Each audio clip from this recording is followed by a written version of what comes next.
Hello, I'm Kim Casey. And I'm Adrienne Johnson. And we are Reclaiming Sisterhood.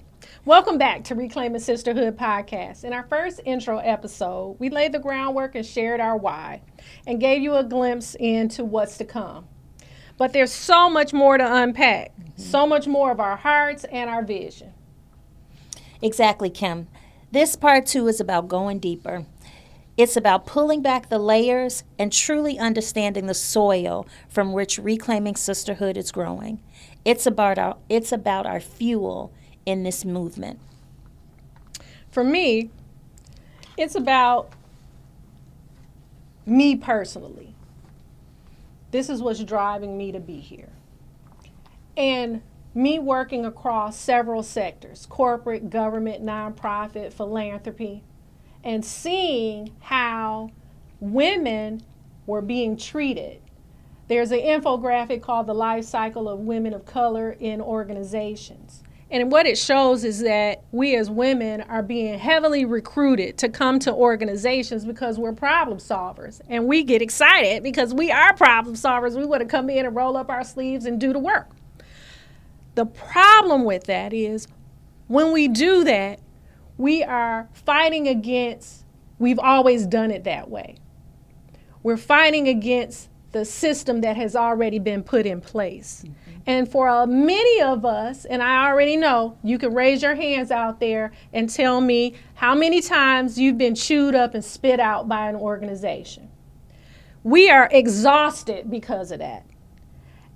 And because we're exhausted, and because I'm exhausted, that was the reason why it made it crystal clear for me that we needed to have some type of platform to talk about the things that we go to sleep and cry about. We go home and we sleep it out, we cry it out, we drug it out, we drink it out, we yell it out. We do all these things to cope with stuff that happened in the workplace. You left her out. We Amazon it out. And we Amazon it out. That's right. Yeah. And so that's why we're doing this podcast, because we want to stop all of the outs. Yeah. So, Kim, you're absolutely right. For me, it's because Black women wear a lot of masks, right? We're never allowed to just be. We're never allowed to just be plain face, cover girl, fresh face, cover girl, if you will. In spaces with white men, we're often dismissed and or objectified. With white women, when we're passionate about something, we're aggressive. With Black men, we really got to tap it back, because sometimes we are called ball busters, right? And then where I thought that I would have a safe space is with Black women. But because we're in those spaces and we have all those masks on, we're not always a safe space or a soft space to land either, right? And so it's these kind of experiences that drive us to create a space where we allow, where women, Black women, women of color, know that they're not alone in these spaces. Absolutely. Now that leads me to one of our core values of grace. And knowing that not only is it a value, it's not just a word. It's about favor. Mm-hmm. It's about giving time before giving an actual penalty. And I think about in my own life, I want to give a specific example, and this will be a real light example because I don't want to start crying in here on you guys. But grace in the sense of, I was working at an organization. I sent a lot of emails and a lot of communication. And one day, somebody decided to take my email and edit it for me. And at that moment, I felt... audacity of it all. Well, wait a minute. This person was a person of color. Oh. But I think you can still say the caucasity of it all, because I want to present to us that we live in a white supremacist culture.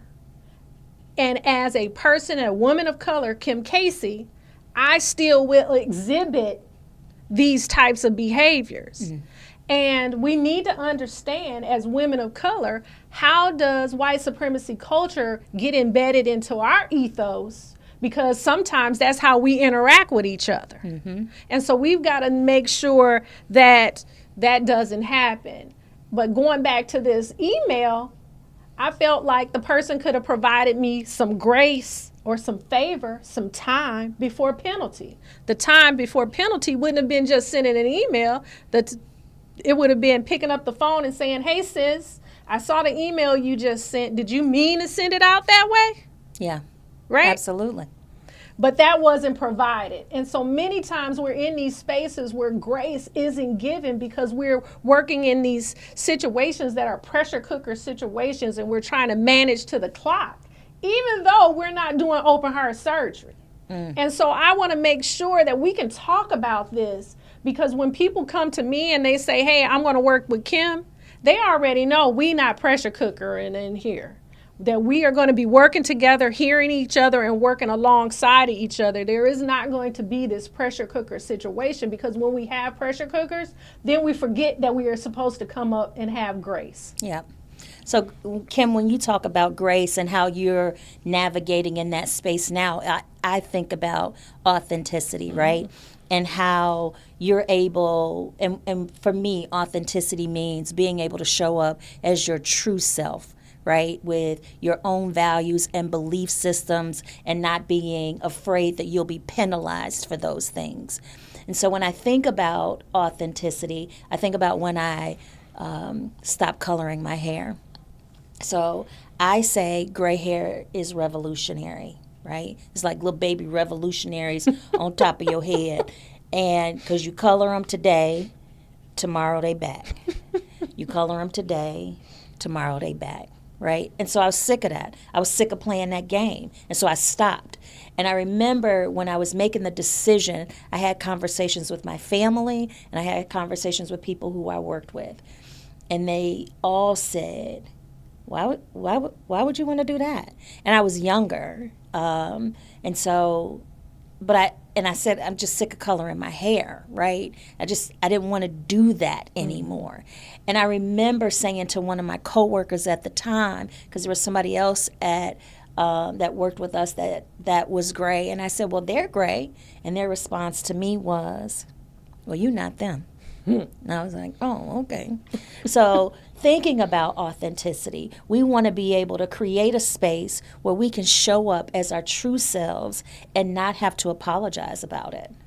Absolutely. And that's why Reclaiming Sisterhood isn't just about listening to these episodes. It's about doing something. It's about our triumphs, our complexities, and our power and our full humanity. We must understand what's happening under the surface in order for us to have an impact in each other's lives.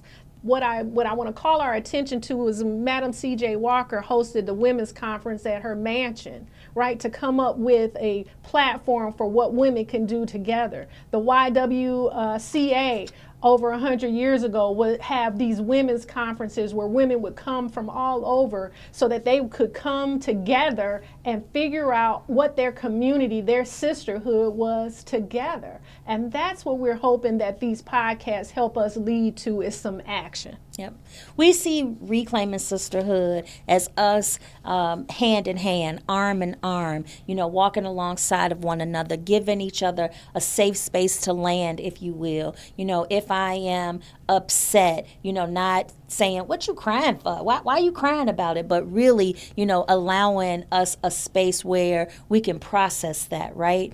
I see, we see Reclaiming Sisterhood as somebody who can fix our crown when it's about to fall, right?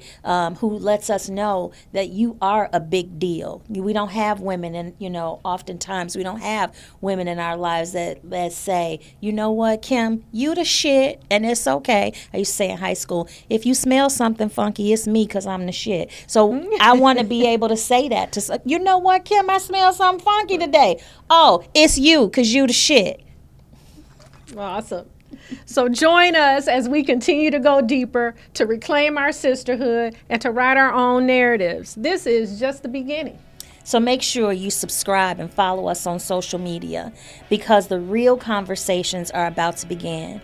Welcome to Reclaiming Sisterhood. Your voice is heard, your story matters, and we're in this together. This is Reclaiming Sisterhood. Welcome home. Your voice is heard, your stories matter, and we're in this together.